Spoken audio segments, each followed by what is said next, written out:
we're going to talk gambling and football, which is always a difficult subject. We see gambling and branding all over football stadiums. Look, we have our own gambling adverts here as well on talkSPORT, so we're not going to shy away from it.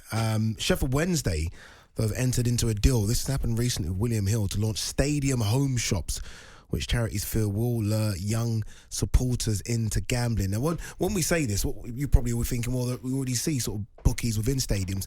It's going to be branded in the club's colours now, so it'll be club branding alongside it, which I guess is the step maybe too far for some.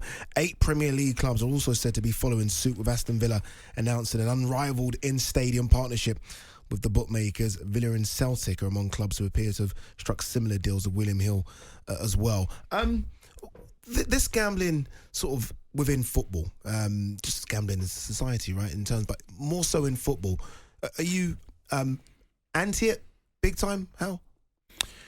Look, betting and gambling is a part of sports, right? Because there's an element of entertainment. And so you cannot deny that you can take betting or gambling away from any sport, 100%. But the influence that these betting companies have on the marketing and the attention of their fan bases is a disgrace.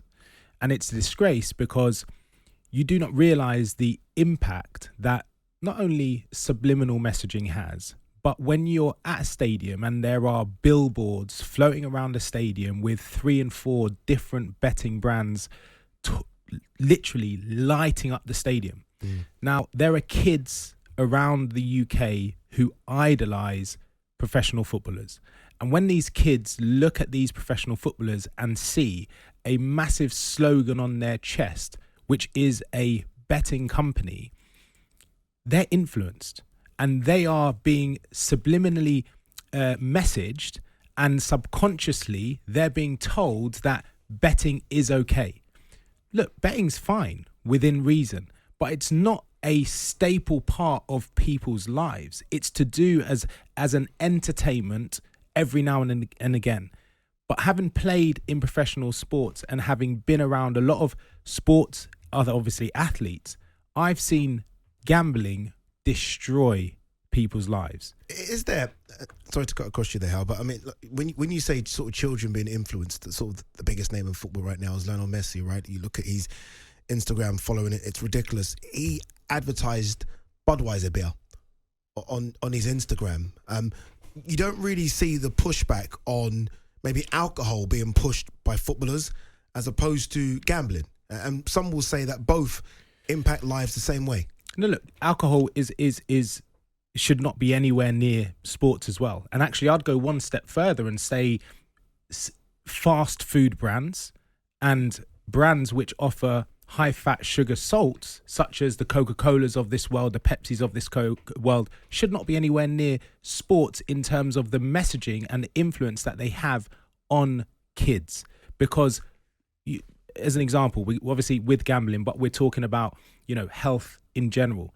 There's never been more obesity in the UK as there is today.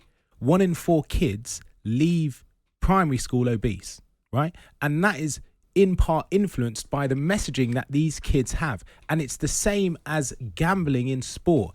And it's growing and growing. And ultimately, we're in a position now where it's impacting negatively a lot of people's lives. And something has to change. Alex, there'll be some people say it's okay to have a little flutter on football. You go to the game, you don't want to, you just put $5 down, a couple of quid down. Nothing wrong with that whatsoever.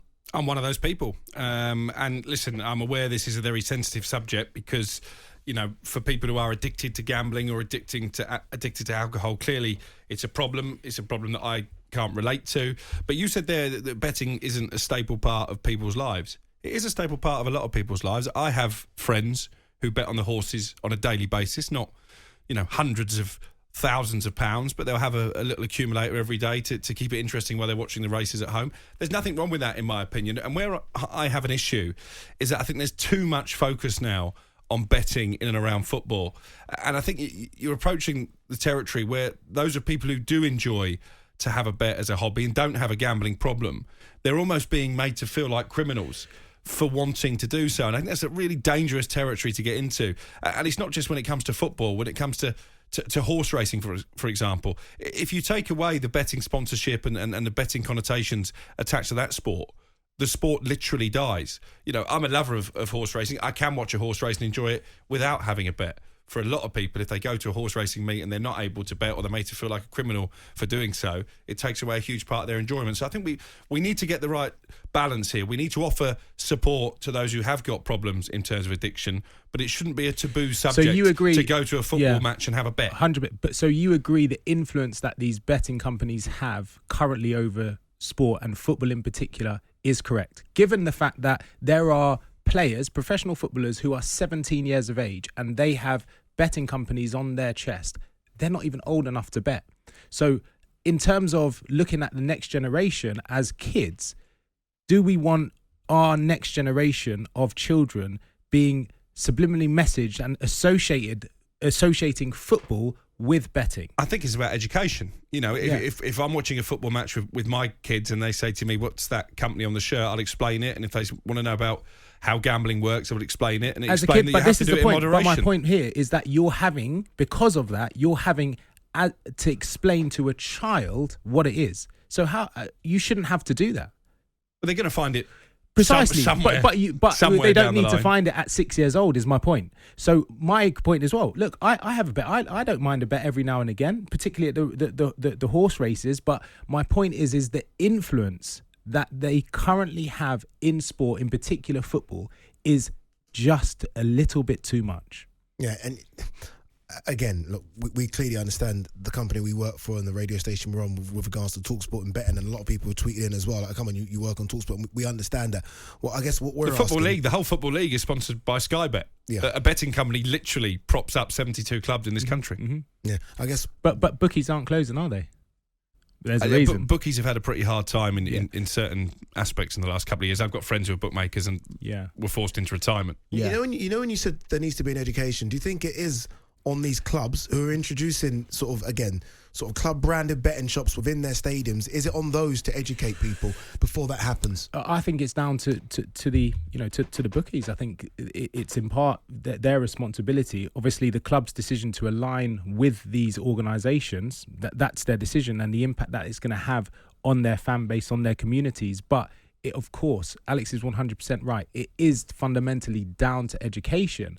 But we need to see that education. We need to see more of that to make sure that in 20 years' time, there's not an epidemic of gamblers. Do you think it's a football problem? I mean, sort of Alex spoke about sort of the horse racing, and he's right. I mean, you go to the horse racing meets and it's everywhere.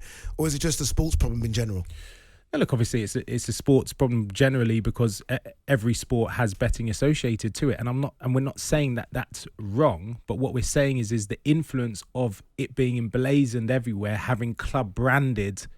As a kid, you're associating. If you love your club, you're then associating this activity with something good, and of course, you can have fun with it, but it's not something to be done every single day. Alex, do you think it influences footballers?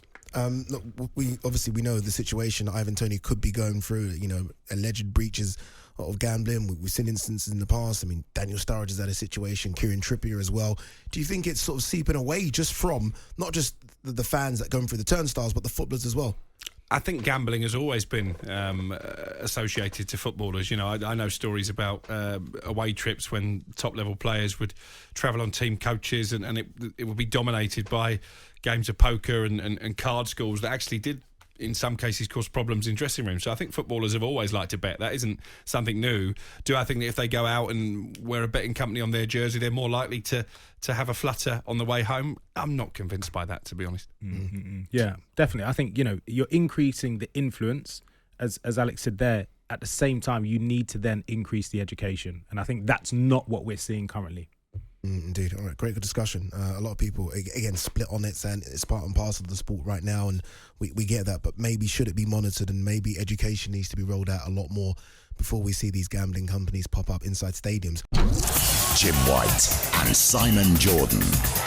Monday to Friday mornings from 10 on AM, on DAB, via the talkSPORT app and on your smart speaker. talkSPORT.